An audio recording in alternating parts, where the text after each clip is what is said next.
When I first met my cat, he was sitting in the shelter, curled up in the corner of a cage. His green eyes were watching me closely, as if checking whether I was worth trusting. I reached out my hand, but he immediately pulled away. That's when I realized meeting a cat isn't about picking them up right away. It's about patience and respecting their boundaries. I sat nearby and just stayed quiet for a few minutes. He must have thought I was safe, because he slowly came closer and sniffed my fingers. That was how our friendship began. When I brought him home, I expected he would immediately start exploring the rooms, but instead he crawled under the couch. I understood that the new place scared him, and he needed time. I left him some food, water, and a soft blanket nearby, and didn't touch him. Only after a few hours did he come out, stretch, and look at me as if giving a signal. Now we can interact. In the first days, I learned to read his language.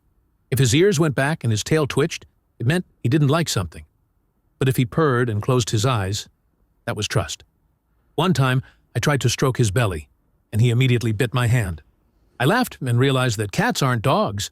They have their own rules. Pet them on the back, cheeks, or behind the ears, but don't touch the places they consider sacred. Over time, we learned how to play together. At first, I fooled around with my hands, but quickly realized he might start thinking my fingers were toys. So I had to find another approach. I bought him a feather wand, balls, and soft toy mice. Playtime became our ritual.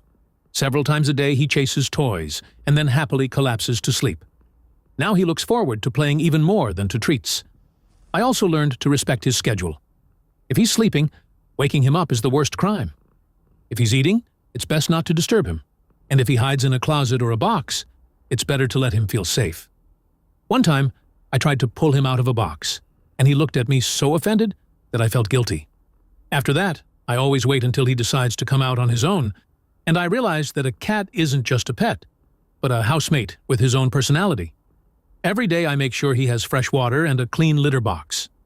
I brush his fur when he's in a good mood, and check if his claws have grown too long. At first, he gets annoyed when I take his paw, but then calmly allows me to trim his claws. It's like his way of saying, I trust you.